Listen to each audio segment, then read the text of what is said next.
आज पढ़ने वाले हैं हम वेक्टर प्रोडक्ट्स। कल पढ़ा था स्केलर। Yes sir. तो ये भी एक तरह का प्रोडक्ट ही है, बस इसमें डिफरेंस कितना है कि जैसे मान लो ये ए वेक्टर है और ये बी वेक्टर, इनके बीच का एंगल मान लेते हैं थीटा है।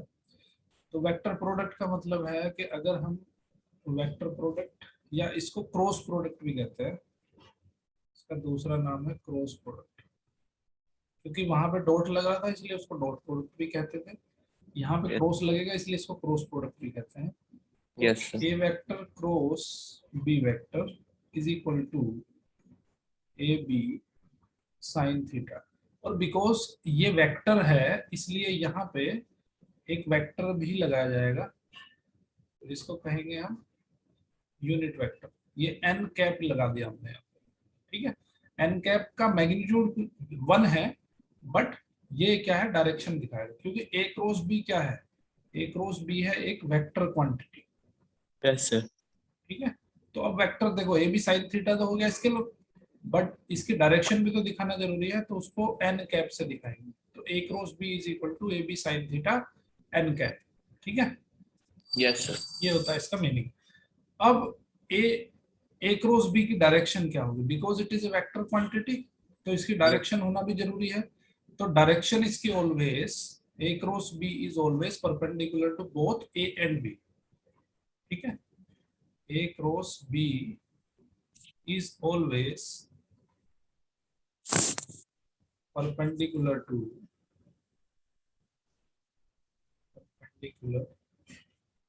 to both a and b, A vector और बी वेक्टर के परपेंडिकुलर। जैसे मान लो ये ए वेक्टर और बी वेक्टर इस प्लेन में है, ठीक है। अब इसका परपेंडिकुलर वेक्टर, इसका दोनों का अगर हम क्रॉस प्रोडक्ट करते हैं तो इसका जो क्रॉस प्रोडक्ट होगा वो प्लेन के बाहर की तरफ को होगा, या तो बाहर की तरफ को होगा या अंदर की तरफ को होगा, बट इस प्लेन के परपेंडिकुलर होगा, ठीक है। यस। तो यहाँ पे दो पॉसिबिलिटीज हैं, एक है प्लेन के परपेंडिकुलर ऊपर की तरफ और एक है प्लेन के परपेंडिकुलर नीचे की तरफ, दोनों ही डायरेक्शन हो सकती है। अब कैसे इसकी डायरेक्शन फाइंड करेंगे, तो उसके लिए एक रूल है, finding direction of A cross B. उसके लिए है राइट हैंड थंब रूल, ठीक है। तो पहला रूल है आपका right hand thumb rule, yes. Right hand thumb rule. तो राइट हैंड थंब रूल क्या कहता है कि देखो ये हमारी हो गई फिंगर्स, ओके, ये हमारी फिंगर्स हो गई और ये हमारा हो गया थंब, क्लियर है। तो अब यस ये सर। फिंगर्स जो यहाँ पे जो फिस्ट बनेगी हमारी, मुट्ठी जो बंद होगी, वो मुट्ठी बंद होगी हमारी ए वेक्टर से लेके और बी वेक्टर की तरफ। तो अगर हमें ए क्रॉस बी फाइंड करना है, सपोज दैट हमें ए क्रॉस बी फाइंड करना है, तो ए ये हो गया हमारा और बी ये हो गया, ठीक है। तो जो यस सर। मुट्ठी बंद होगी वो ए से बी की तरफ होगी, ठीक है। Yes sir. तो भाई देखो ये जो फिस्ट होगी हमारी, ये फिस्ट हमारी ए से बी की तरफ होगी। अगर यहाँ पे ए है और यहाँ पे बी है, तो ए से बी की तरफ को ऐसे फिस्ट बंद हो जाएगी। और ये थंब जो डायरेक्शन दिखाएगा, थंब डायरेक्शन दिखाएगा आपका ए क्रॉस बी का डायरेक्शन, ठीक है। Yes sir. ये थंब जो होगा, it will show the direction of A cross B, ठीक है। और यस। दूसरा है स्क्रू रूल है, दूसरा रूल है हमारा स्क्रू रूल, ठीक है। Yes sir. स्क्रू रूल कैसा है, स्क्रू में देखो क्या है कि ये स्क्रू की थ्रेडिंग बनी हुई है, ठीक है। यहाँ पे हो गया आपका स्क्रू।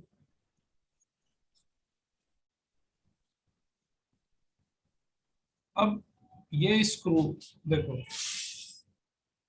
ये मान लो ए वेक्टर है और ये मान लो आपका बी वेक्टर है, ठीक है। अब ए क्रॉस बी की डायरेक्शन फाइंड करनी है आपको, तो यस। ए से बी की तरफ को आपको स्क्रू घुमाना है, ए से बी की तरफ को, ठीक है। अब ए से बी की तरफ को जब स्क्रू घुमाओगे, देखो ए ए इधर है आपका, तो ए से बी की तरफ कोई स्क्रू ऐसे घूमेगा, सर खुलेगा सर, ऊपर की तरफ जाएगा। खुलेगा ना, नीचे की तरफ आएगा, ओ यस सर, नीचे की तरफ। नीचे की तरफ आएगा, है ना। और अगर इसको बी से ए की तरफ घुमाना हो सर, तो ऊपर। ऐसे घुमाएंगे इसको, है ना।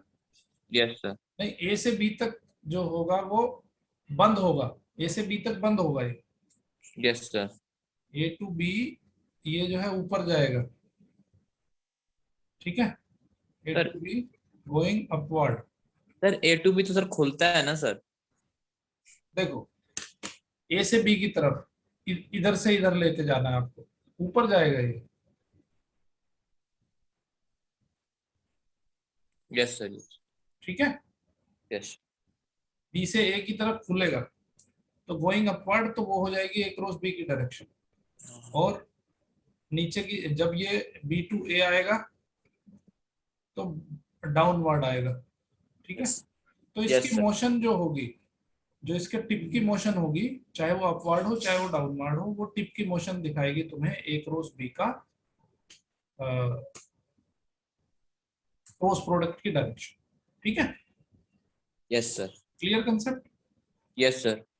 ओके, इसको कहते हैं राइट हैंड थंब रूल। एक हो गया राइट हैंड थंब रूल, एक हो गया तुम्हारा right hand screw rule. Yes sir. इसको कहते हैं right hand screw rule. Screw. ये जो स्क्रू घुमाना है वो राइट हैंड से घुमाना है, यस। लेफ्ट हैंड से उल्टा हो जाएगा, ठीक है। यस।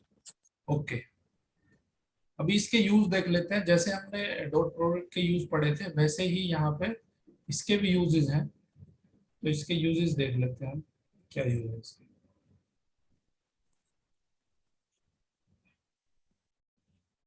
पहला पहला जो इसका यूज है वो है इसका पैरेललोग्राम का एरिया फाइंड करने में इसका यूज है, ठीक है। जैसे पैरेललोग्राम है हमारा, ये हमारा ए वेक्टर हो गया और ये हमारा बी वेक्टर हो गया, ठीक है। तो ये एक पैरेललोग्राम बनाओ, इसको पैरेललोग्राम ये होगा। पैरेललोग्राम का एरिया कैसे फाइंड करते हैं, इस पे परपेंडिकुलर डाल लेते हैं, perpendicular into. Perpendicular into base, है ना। यस। तो इसका जो पैरेललोग्राम का एरिया होगा, एरिया ऑफ पैरेललोग्राम क्या हो जाएगा, perpendicular into base, base into perpendicular, ठीक है। इसको P Q R S T मान लो, तो ये हो जाएगा टी एस, ठीक है। अब ये क्या है तुम्हारा, ये जो एस टी है, एस टी क्या है, अगर ये एंगल थीटा है तो what is S T? Sir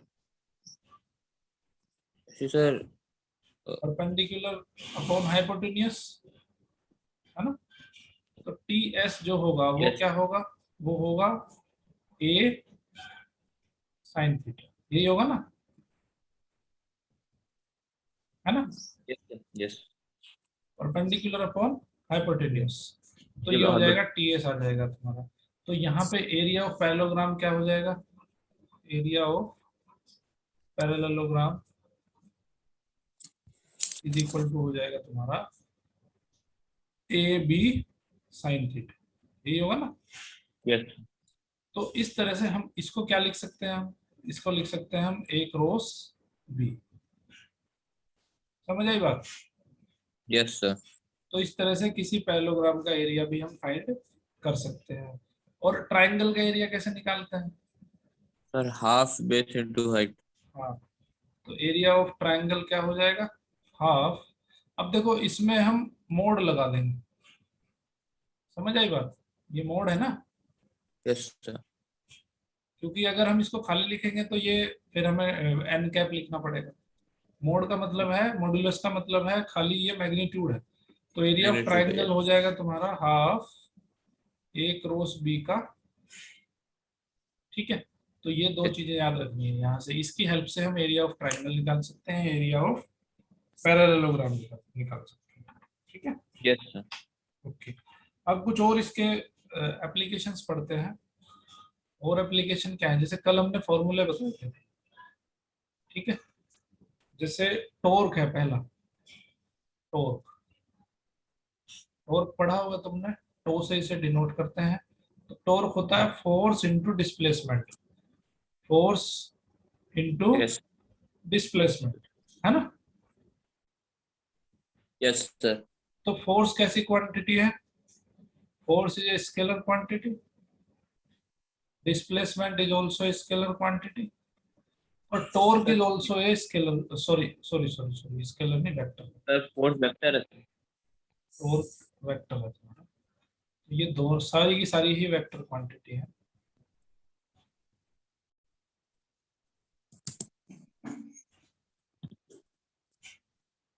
displacement भी वेक्टर क्वांटिटी है, Yes, sir. ठीक है, Force भी. फोर्स भी वेक्टर क्वांटिटी है, टॉर्क भी वेक्टर क्वांटिटी है। क्लियर है बात। Yes. तो Yes, सारी की sir. सारी वेक्टर क्वांटिटी है, इसका मतलब क्या है कि ये प्रोडक्ट कैसा होगा, इस प्रोडक्ट को कहेंगे हम वेक्टर प्रोडक्ट, Yes. क्योंकि दो क्वांटिटी को प्रोडक्ट करने पे आंसर कैसा आ रहा है, वेक्टर आ रहा है, तो इसलिए इसको कहेंगे हम वेक्टर प्रोडक्ट। तो यानी कि कहने का मतलब क्या है कि टॉर्क अगर आपको निकालना हो तो टॉर्क को हम निकाल सकते हैं एफ क्रॉस डी से, ठीक है, टॉर्क भी वेक्टर, एफ भी वेक्टर, डी भी वेक्टर, समझ गए बात। Yes, sir. उसके बाद है एंगुलर मोमेंटम।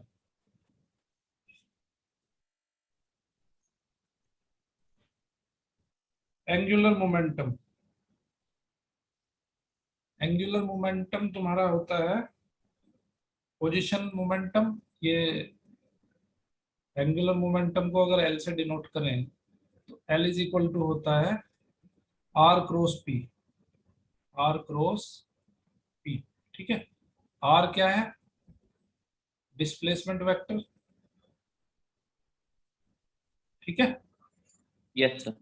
और पी है तुम्हारा लीनियर मोमेंटम, दोनों के दोनों ही वेक्टर हैं। Yes, sir.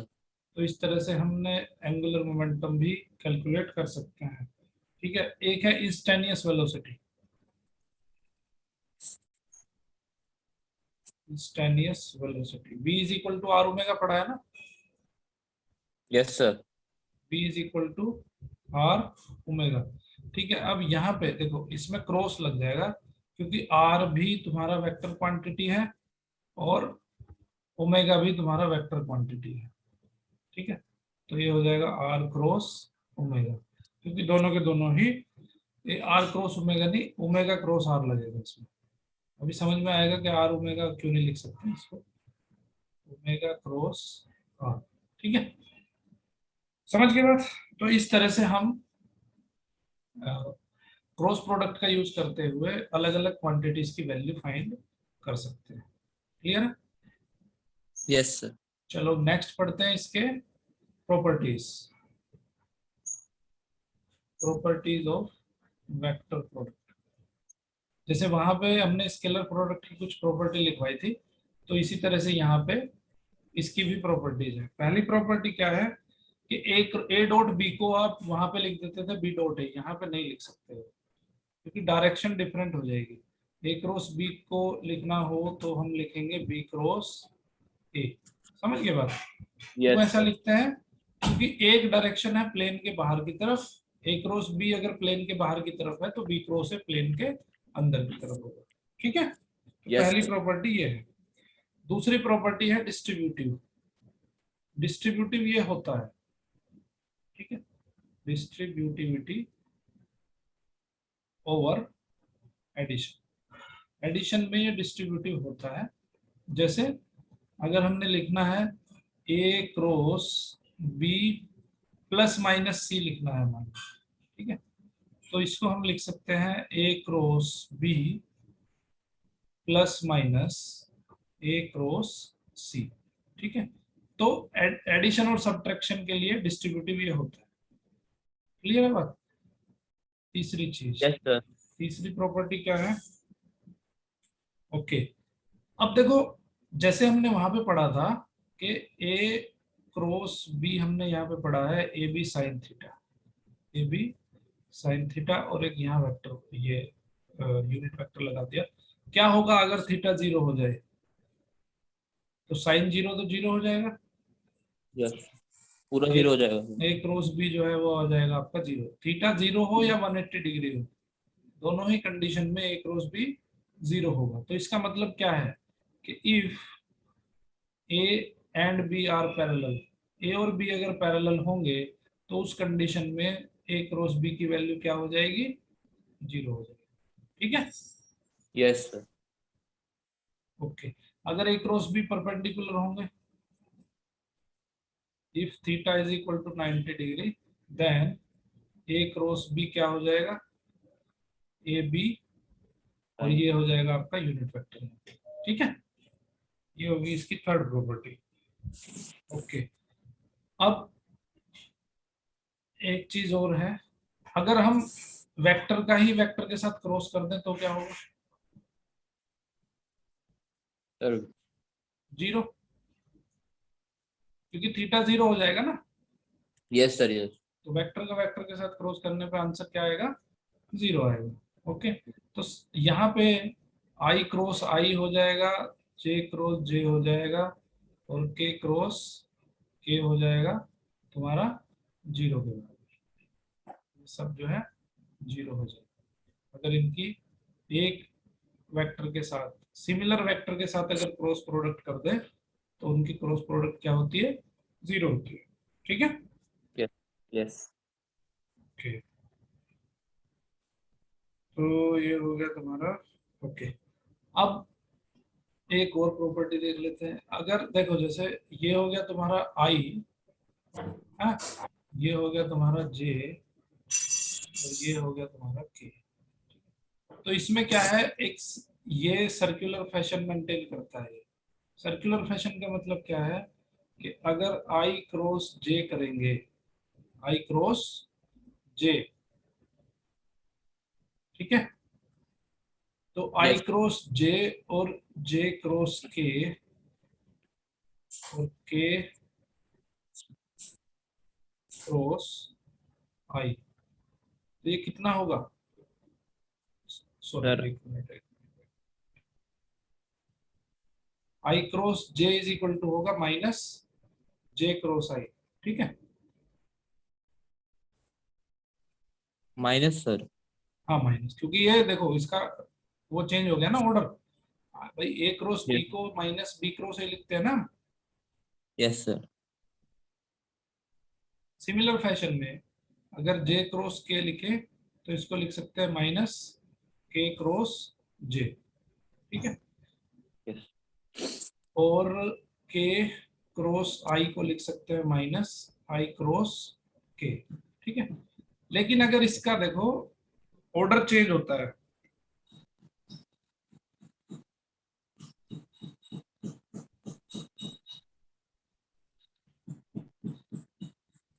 आई क्रॉस जे को हम क्या लिख सकते हैं, के वेक्टर लिख सकते हैं, के यूनिट वेक्टर, और जे क्रॉस के को लिख सकते हैं हम आई। ठीक है, और के क्रॉस आई को लिख सकते हैं हम जे। समझ में आया क्यों? सर परपेंडिकुलर है सर। हाँ देखो, इसको दिखा देता हूं तुम्हें।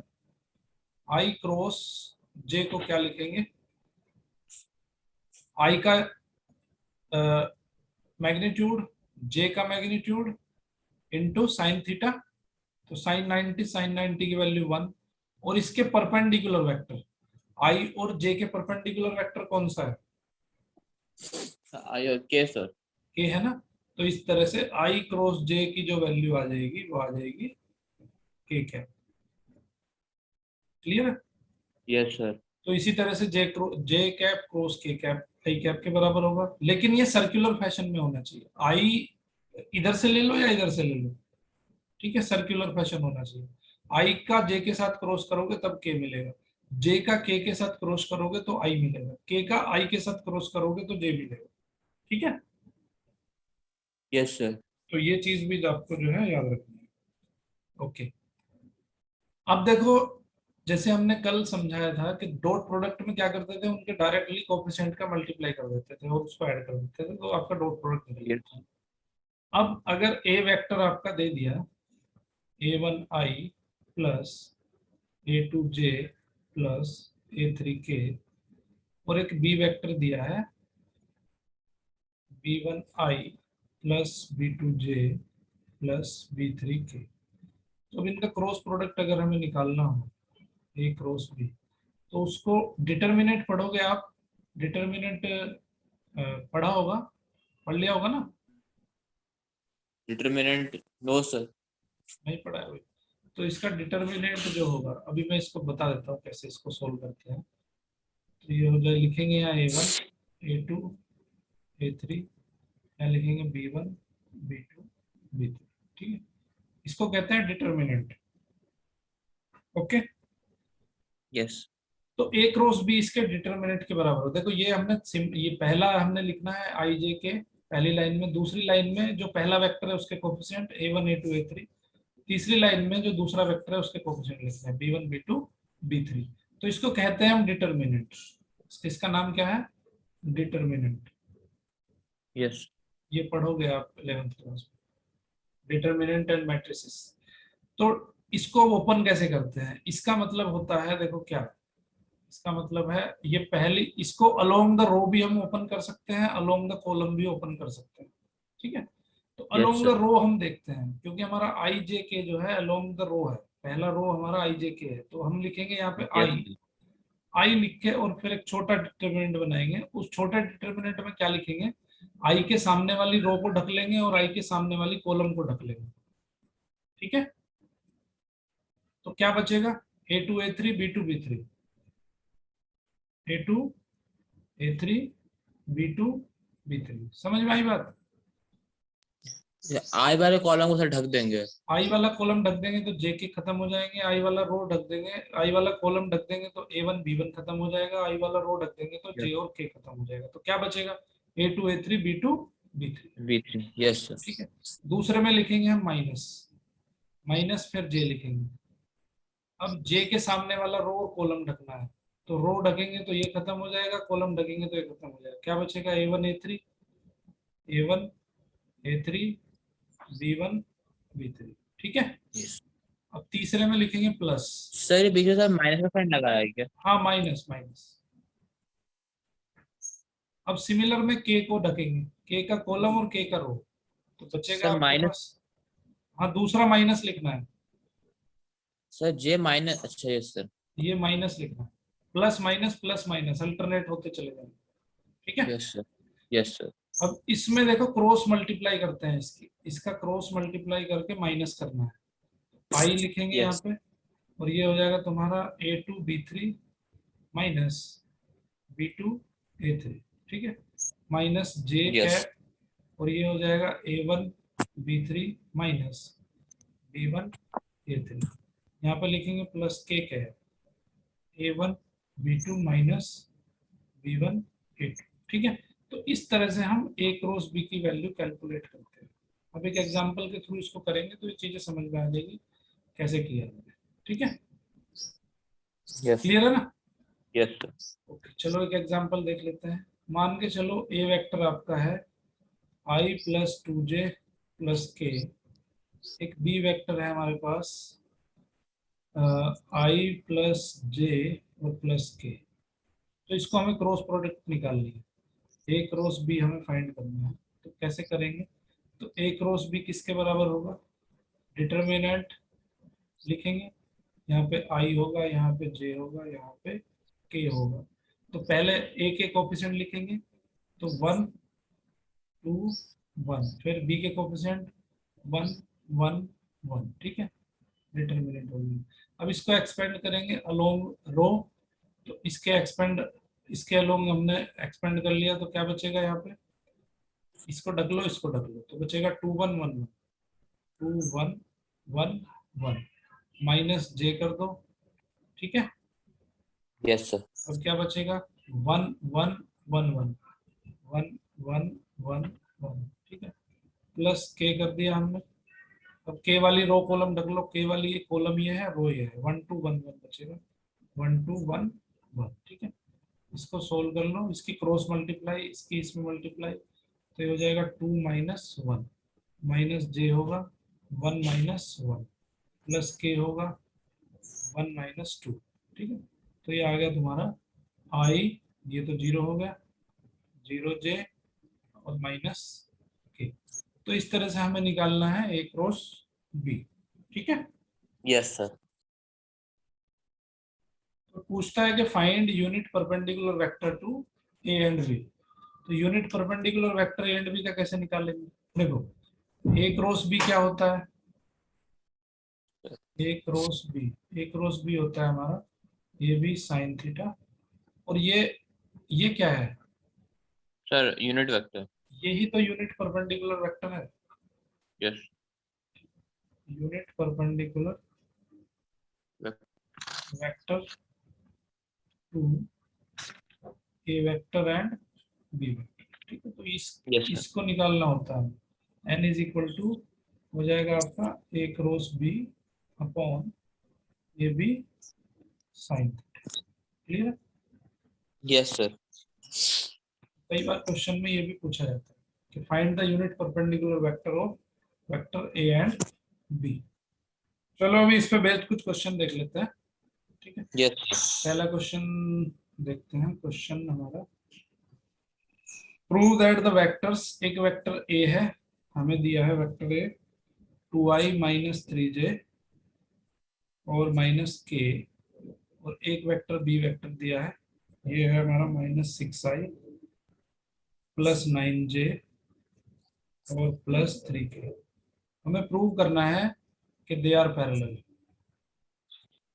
Prove that A vector and B vector are parallel, ठीक है।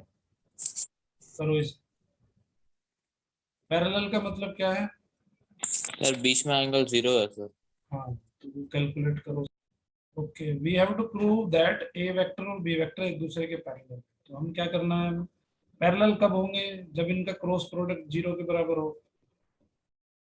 क्रॉस प्रोडक्ट कैलकुलेट कर लो, आई जे के, ये हो जाएगा 2 minus 3 minus 1 yes sir. Minus 6 0 आ गया। 9 और 3, ठीक है।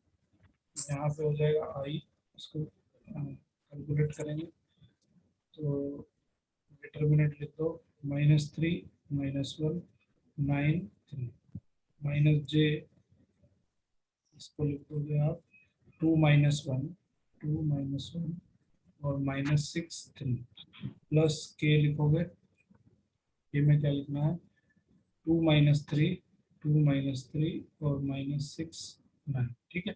इसको कैलकुलेट कर लो, आई -3 और 3 का मल्टीप्लाई -9 तो +9 माइनस जे हो जाएगा 2 3 6 -6 प्लस के हो जाएगा 15 -18, ठीक है। तो ये हो जाएगा 0।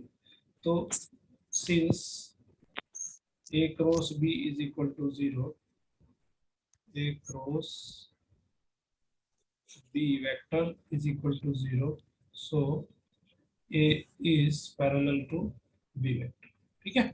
ये हो गया प्रूव यहाँ से, yes sir. Yes sir. Clear है। अब इससे नेक्स्ट क्वेश्चन देख लो। Yes sir. नेक्स्ट क्वेश्चन देख लेते हैं। Calculate the area of parallelogram whose two adjacent sides are formed by the vector a vector is equal to the I 3i plus 4j, b vector is equal to -3i plus 7j। करो इसको calculate. देखिए question है, बड़ा important है और easy भी है ना। Unit vector yes sir. Find करना है दोनों वेक्टर के नॉर्मल, ठीक है। करो इसको। क्वेश्चन है find a vector whose length is 7 and which is perpendicular to each of the vector a and b, ठीक है। इसको करो। ये कुछ क्वेश्चंस हैं जो मैं आपके लिए होमवर्क के लिए छोड़ रहा हूँ। Determine the sine of angle between the vectors this and this vector, show that. ये बहुत इंपॉर्टेंट क्वेश्चंस हैं जो कॉम्पिटिटिव एग्जाम्स में पूछे जाते हैं और बोर्ड एग्जाम की हैसियत से भी बहुत इंपॉर्टेंट है क्वेश्चंस। और ये हो गए आपके question number 1 to 7। Question, next question और देख लेते हैं कुछ और। ये कुछ क्वेश्चंस हैं, ये भी आप नोट डाउन कर लो। Diagonals of parallelogram are given by the vectors. अगर इनमें से देखो, ये है आपका लामी थ्योरम जो पढ़ी है हमने फिजिक्स के अंदर। तो लामी थ्योरम भी प्रूव कर सकते हैं हम by the help of cross product. ठीक है, तो ये सारे क्वेश्चंस आप करेंगे और करके मुझे कमेंट बॉक्स में जरूर लिखें, कमेंट बॉक्स में जरूर बताएं कि इनका आंसर क्या है। और अगर आपको लेक्चर अच्छा लगा तो इसको शेयर करना बिल्कुल ना भूलें, कमेंट करें, लाइक करें और चैनल को बेल आइकन के साथ सब्सक्राइब करें जिससे आपको आने वाले अर्ली नोटिफिकेशन मिल सके। थैंक यू वेरी मच, देखते रहिए मैथ किंग मेकर।